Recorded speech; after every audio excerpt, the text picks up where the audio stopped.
Swastiastu. Perkenalkan, nama saya Komang Mudato Jaya, NIM 1914201017, kelas Sarjana Keperawatan A tingkat 2 semester 3.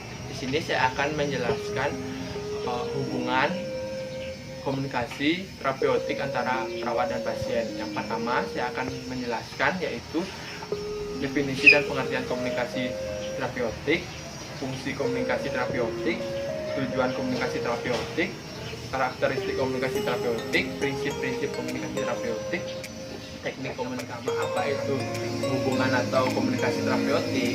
Komunikasi terapeutik adalah komunikasi yang dirancang dan direncanakan untuk tujuan terapi dalam rangka pembina hubungan antara perawat dengan pasien agar dapat beradaptasi mengatasi gangguan psikologis sehingga dapat melegakan serta membuat pasien merasa nyaman yang pada akhirnya mempercepat proses penyembuhan pasien. Kemudian, komunikasi terapeutik merupakan komunikasi interpersonal dengan titik tolak saling memberikan pengertian antara perawat dengan pasien. Tujuan hubungan terapeutik diarahkan pada pertemuan pasien meliputi relaksasi diri, penerimaan diri, dan meningkatkan penghormatan terhadap diri. Sehingga komunikasi terapeutik itu sendiri merupakan salah satu bentuk dari berbagai macam komunikasi yang dilakukan secara terencana dan dilakukan untuk membantu proses penyembuhan pasien. Kemudian, definisi dan pengertian komunikasi terapeutik. Menurut Priyanto, komunikasi terapeutik adalah komunikasi atau keterampilan perawat untuk membantu klien beradaptasi terhadap stres, mengatasi gangguan psikologis, dan belajar bagaimana berhubungan dengan orang lain.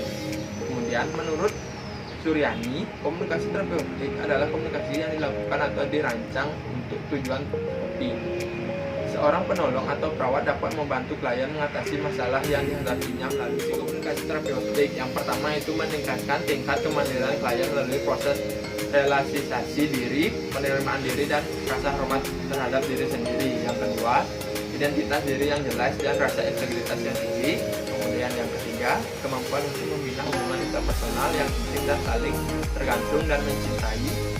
Yang terakhir, meningkatkan kesejahteraan klien dengan peningkatan fungsi dan kemampuan memuaskan kebutuhan serta mencapai tujuan personal yang realistik. Tujuan komunikasi terapeutik. Pelaksanaan komunikasi terapeutik bertujuan membantu pasien memperjelas penyakit yang dialami, juga mengurangi beban pikiran dan perasaan untuk dasar tindakan guna mengubah ke dalam situasi yang lebih baik.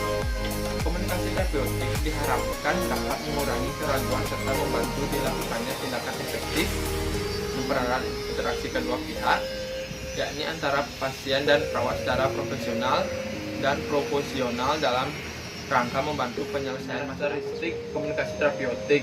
Ada 3, yaitu keikhlasan, empati, dan kehangatan. Keikhlasan, perawat harus menyadari tentang nilai, sikap, dan perasaan yang dimiliki terhadap keadaan klien. Empati merupakan perasaan pemahaman dan penerimaan perawat terhadap perasaan yang dialami klien dan kemampuan merasakan dunia pribadi klien.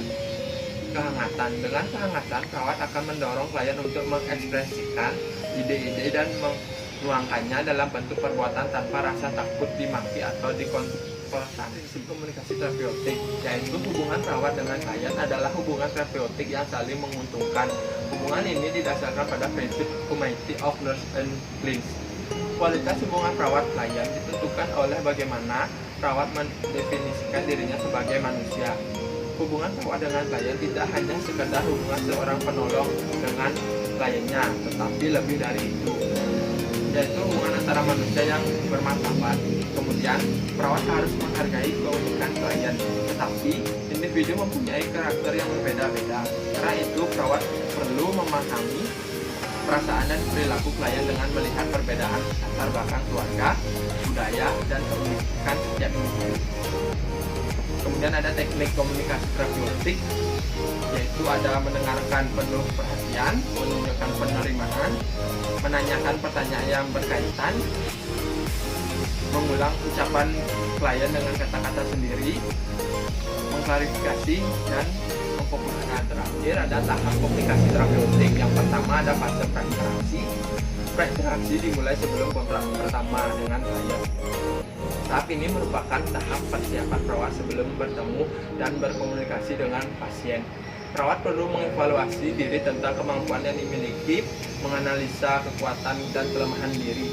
Dengan analisa diri, perawat akan dapat memaksimalkan dirinya agar bernilai terapeutik ketika bertemu dan berkomunikasi dengan pasien. Yang kedua ada fase orientasi. Fase ini dimulai ketika perawat bertemu dengan klien untuk pertama kalinya. Hal utama yang perlu dikaji adalah alasan klien meminta pertolongan yang mempengaruhi terbinanya hubungan perawat pada klien. Yang terakhir, fase kerja. Pada tahap kerja dalam komunikasi terapeutik, kegiatan yang dilakukan adalah memberikan kesempatan pada klien untuk penjelasan dari komunikasi atau hubungan terapeutik antara perawat dengan pasien. Apabila ada salah kata, mohon maaf. Dan sekian, terima kasih. Jangan lupa like, comment, and subscribe.